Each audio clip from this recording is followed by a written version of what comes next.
Oi, tudo bem com vocês? Eu sou a fisioterapeuta Leusiane e hoje em nosso canal LL Físio iremos apresentar um tema muito importante e momentâneo da nossa época, que é os pacientes acometidos pelo coronavírus, ou seja, a importância da fisioterapia, do acompanhamento da fisioterapia na reabilitação motora desses pacientes e assim promover melhor qualidade de vida. E este será meu tema para a pesquisa de doutorado, que seria a importância da reabilitação funcional na qualidade de vida dos pacientes pós-Covid-19. Vamos lá?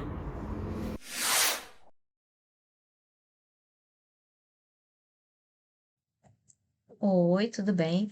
Eu sou a fisioterapeuta Leusiane e hoje nós iremos apresentar um tema muito importante na atualidade, que seria a importância da reabilitação funcional na qualidade de vida dos pacientes pós-Covid-19. Então, o que seria isso? O que poderíamos entender disso aí, da fisioterapia e Covid-19? Quais seriam os desafios para ofertar a reabilitação e, enfim, melhorar as repercussões motoras dos pacientes acometidos por essa patologia?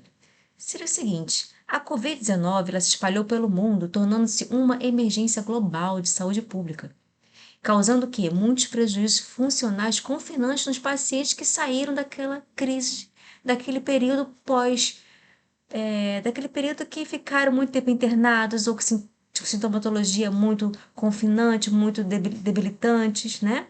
E essa doença ela pode levar à hospitalização, que nós sabemos, e daí gerar para os pacientes muitos conflitos respiratórios, com perda de massa e força muscular, que vão causar prejuízo funcional e sendo necessário a reabilitação fisioterapêutica pós-alto-hospitalar, não só intra-hospitalar, mas também pós-hospitalar.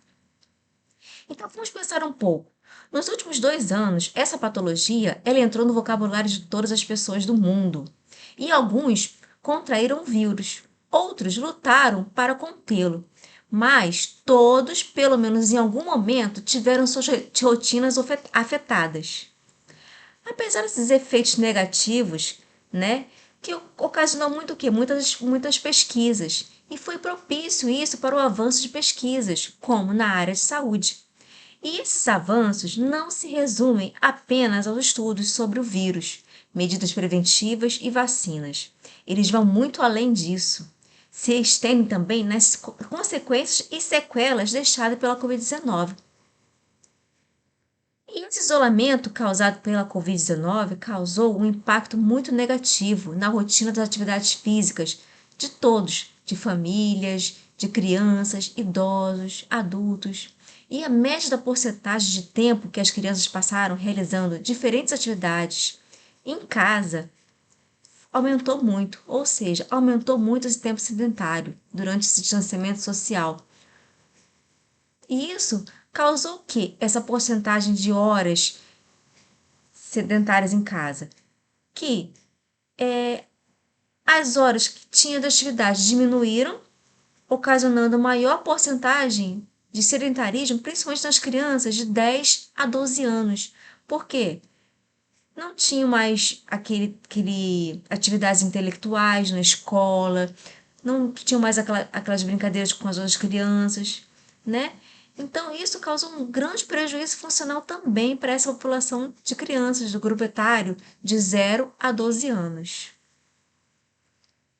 Essa pesquisa também apresentou um lado positivo desse confinamento. Nós podemos constatar isso após ler esse artigo.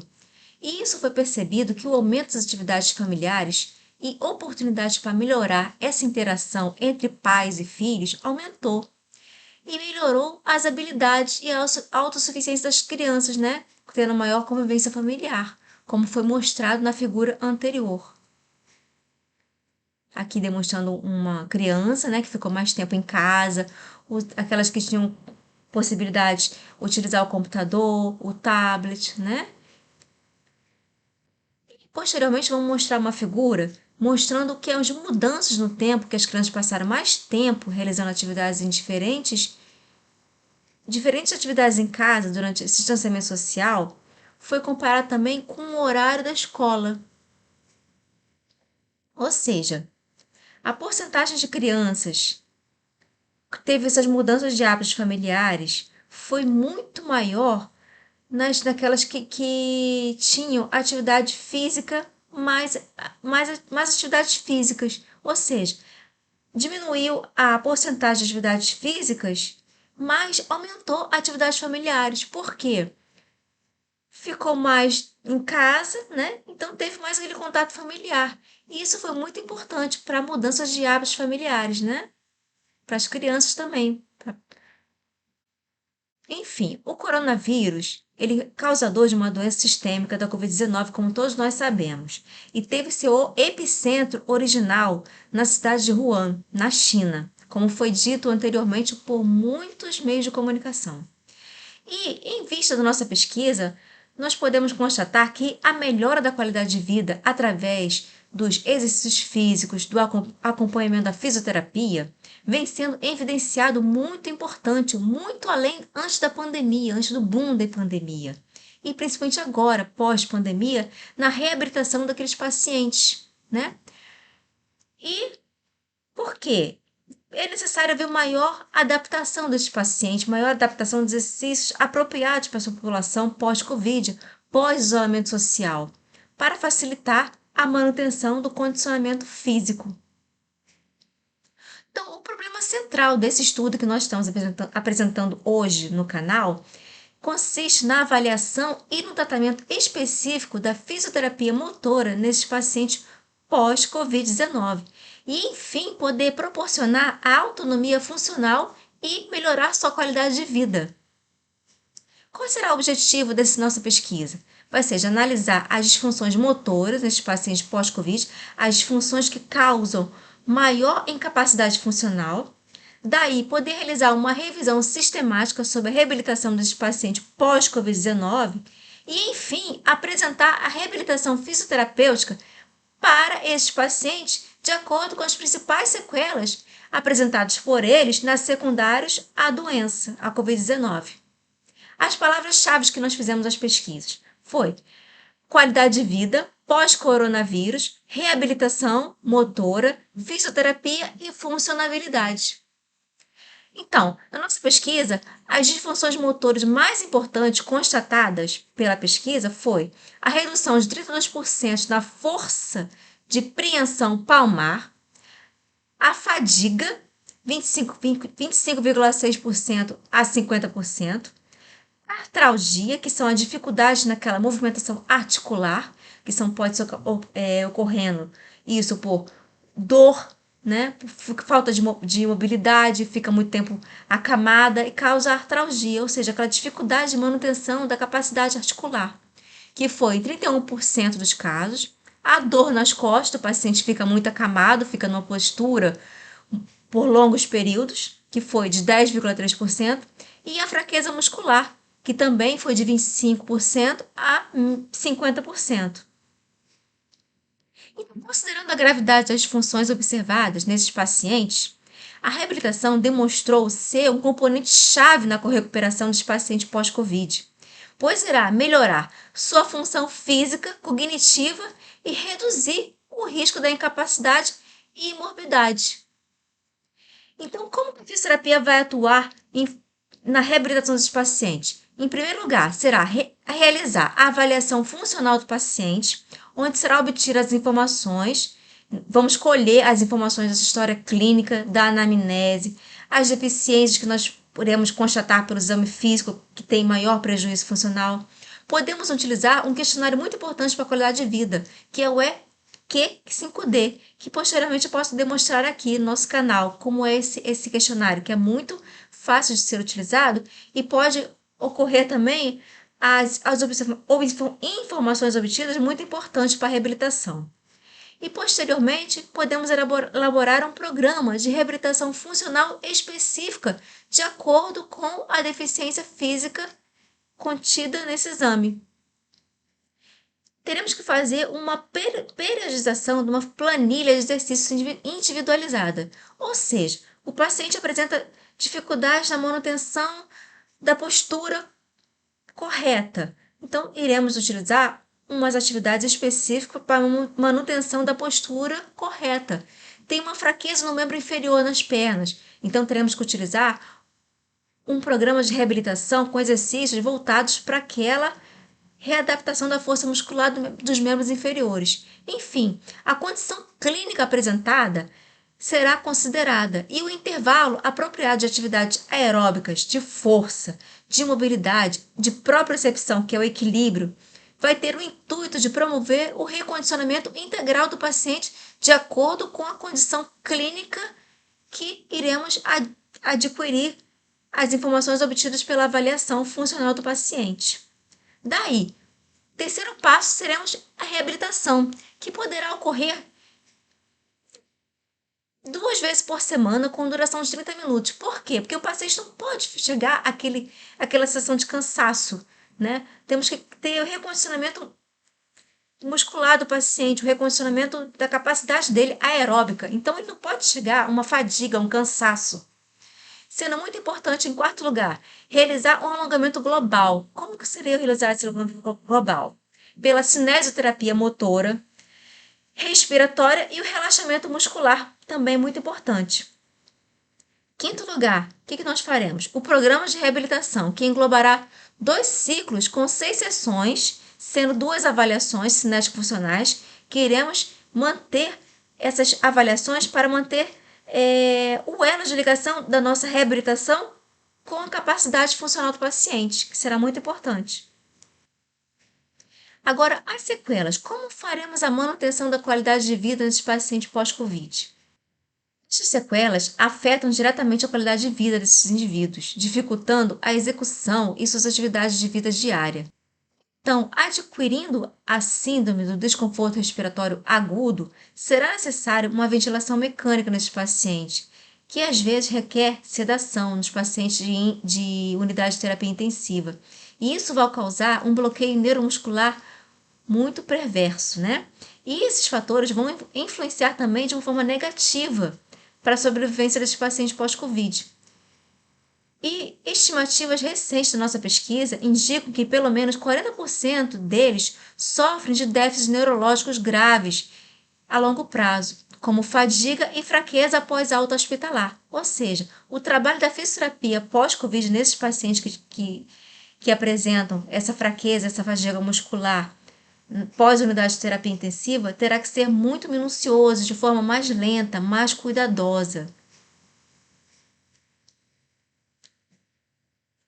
Um exemplo muito interessante nós podemos observar que foi no Hospital San Rafael em Milão, que foi realizada uma reabilitação precoce, recebendo condutas fisioterapêuticas como gerenciamento da ventilação não invasiva, postura correta, mobilização, treino de ortostatismo, da marcha, do equilíbrio, da recuperação e ou da manutenção da força muscular, identificando sempre os critérios de inclusão que foram verificados, os critérios respiratórios e motores, realizando a reabilitação motora, a assistência focada naquelas áreas mais deficientes, ou seja, foi uma reabilitação pós-Covid muito bem específica para cada paciente, para cada treinamento neuropsicológico específico que nós queríamos alcançar. E foi constatado que o tempo de recuperação foi em torno de 14 dias e tiveram alta com pouca ou nenhuma dependência funcional. Daí podemos constatar a importância da fisioterapia nos pacientes pós-Covid, nesse estudo. E sobre o tratamento de fisioterapia pós-Covid? Como o profissional vai atuar nesses pacientes? Vai promover o alívio de sintomas, tratar e prevenir complicações respiratórias, cardiovascular, musculoesquelética, neurológicas e proporcionar o restabelecimento da qualidade de vida e o retorno das atividades laborais, sociais e esportivas. Por esse motivo, mais uma vez, voltamos a enfatizar que a avaliação individualizada será fundamental para definir o plano de tratamento fisioterapêutico específico do paciente pós-Covid. Agora, voltando mais uma vez, só para deixar de alerta para as pessoas não esquecerem que existe ainda a Covid, apesar que de muitas pessoas não estão usando máscara, já não tem mais aquelas medidas de prevenção, mas é muito importante não esquecer dessas medidas gerais de prevenção e manter o quê? que a única estratégia reconhecida até o momento para prevenir a infecção é evitar a exposição ao vírus. E as pessoas devem ser aconselhadas às seguintes etapas, que vamos falar posteriormente. Ou seja, continuar a lavar as mãos com água e sabão, manter a higiene, né? O álcool 70, evitar tocar os olhos, nariz, a boca, evitar contato próximo com pessoas que você sabe que não estão ainda com todas as doses de vacina corretas, né? Que apresentam sintomas de febre, tosse, espirros. Praticar sempre a etiqueta respiratória, que seria o quê? Cobrir a boca, o nariz, o antebraço, com o antebraço quando for tossir, ou com lenço, né? Quando for tossir ou espirrar. Outra medida geral de prevenção será procurar o atendimento médico precocemente. Se você tem algum sintoma, sinais e sintomas de febre, tosse, dificuldade de respirar, procurar logo um auxílio médico, né? Um profissional médico especializado. Evitar o consumo de produtos animais crus ou mal cozidos, manusear carne crua ou leite com cuidado, né?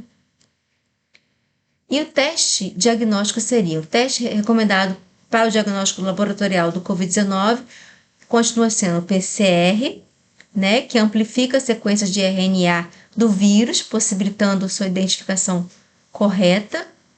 E os testes sorológicos com identificação de anticorpos IgM e IgG do SARS-CoV-2, aplicado como teste rápido ou processados em laboratórios, não são recomendados para a confirmação diagnóstica de pacientes com sintomas de início recente. Então, quais seriam as limitações desse teste diagnóstico? A exclusão do diagnóstico de Covid-19 não deve ser feita apenas com a nossa avaliação isolada do resultado de exames laboratoriais, pois, no caso de um estágio inicial de infecção, pode haver falsos negativos, ou seja, a razão dessa ausência de baixos níveis de anticorpos e dos antígenos de SARS-CoV-2 na amostra pode gerar esse falso negativo. E essa possibilidade justifica a testagem sequencial de pacientes com quadro clínico compatível. Então, é muito importante fazer o exame clínico também, o exame laboratorial. A presença de resultado positivo no teste do PCR e no teste sorológico é altamente sugestiva para a infecção, né? Considerando então que daí é o teste de alta positividade. Então, no atendimento inicial, como faremos essa estratificação de fatores de risco para complicações clínicas? Serão vistos principalmente o quê? Os sintomas respiratórios que o paciente apresenta, se foi acometimento do trato respiratório superior, se há tosse, coriza, dor de garganta ou febre. E a ausência dos critérios atribuídos a esse trato respiratório dito anteriormente, iremos então pensar no trato respiratório inferior, que será obtido pelos seguintes resultados. A saturação de oxigênio será menor do que 92% e a frequência respiratória será acima de 22%. E a idade do paciente também vai ser muito importante para um fator de risco para essa complicação clínica, que serão idades maiores ou iguais a 65 anos. A presença de comorbidade também é muito importante para ser uma complicação clínica, com a hipertensão, diabetes, doença pulmonar prévia, doença cardiovascular, doença cerebrovascular, imunossupressão e câncer. Além disso, os pacientes que utilizam corticoide ou imunossupressores também geram uma complicação clínica e um fator de risco para a Covid-19. O baixo risco será a ausência desses fatores apresentados, e o alto risco será na presença de um ou mais fatores de risco apresentados anteriormente. Então, como discussão da nossa pesquisa, que chegamos à conclusão que a disfunção motora dos membros após a alta deve receber uma reabilitação motora específica. E isso é muito importante porque essa disfunção motora pode gerar uma má aptidão física, falta de ar após esforço, porque vai ter aquela postura incorreta, vai ter atrofia muscular dos músculos dos membros superiores ou inferiores e do tronco, levando ao cansaço articular, ao cansaço da manutenção da capacidade funcional. E o tratamento de reabilitação motora para esses pacientes pode receber a alta, seguindo as seguintes recomendações: a intervenção de exercícios aeróbicos, treinamento de força com resistência progressiva, com equilíbrio, exercícios respiratórios, orientação nas atividades de vida diárias também é muito importante. Então, o monitoramento vai gerar um horizonte para a nossa ciência, para a nossa manutenção da qualidade de vida, onde vemos que o surgimento do SARS-CoV-2 é consequentemente da Covid-19, resultou em diferentes iniciativas para identificar medidas para prevenir e medidas profiláticas também, exames diagnósticos e tratamentos adequados para essa condição. Então, qual foi a finalidade disso? Foi a finalidade preventiva. Hoje podemos constatar que nossa pesquisa para realizar esse vídeo existiam 10 estudos registrados, ou seja, 10 artigos envolvendo a manutenção da capacidade funcional dos pacientes pós-Covid, sendo que 4 eram relativamente ao desenvolvimento de vacinas, 2 deles na fase 1, em estágio mais avançado, de modo que a avaliação inicial acontecerá no final de 2020. E o primeiro semestre de 2021 também foi constatado. Entretanto, a estimativa do término desse estudo será em dezembro de 2022 e em junho de 2021, respectivamente. Ou seja, no artigo, nós achamos que a finalidade preventiva pela pesquisa por vacina vai terminar somente em dezembro de 2022. Daí é muito importante nós mantermos a nossa prevenção, a nossa precaução, o nosso alerta de manter os cuidados para prevenir a Covid-19. Outros estudos nessa modalidade incluem o uso de soluções inalatórias previamente à exposição a pacientes com Covid-19, com previsão de finalização em junho a outubro de 2020.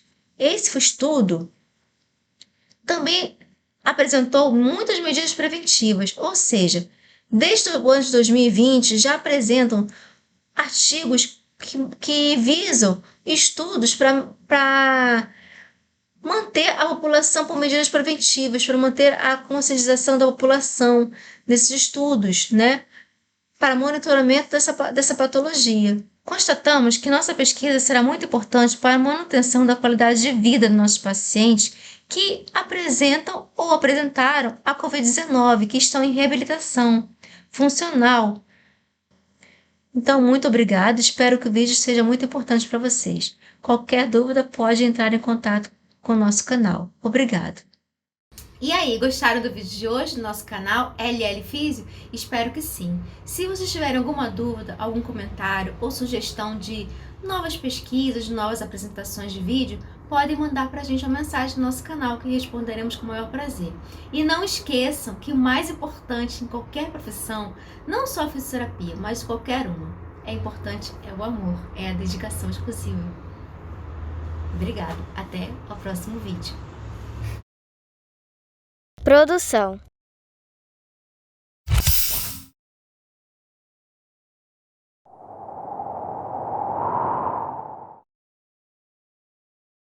Se inscreva em nossas plataformas.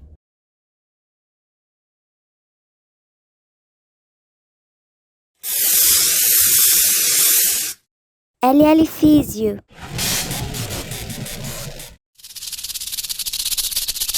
Fisioterapia com amor.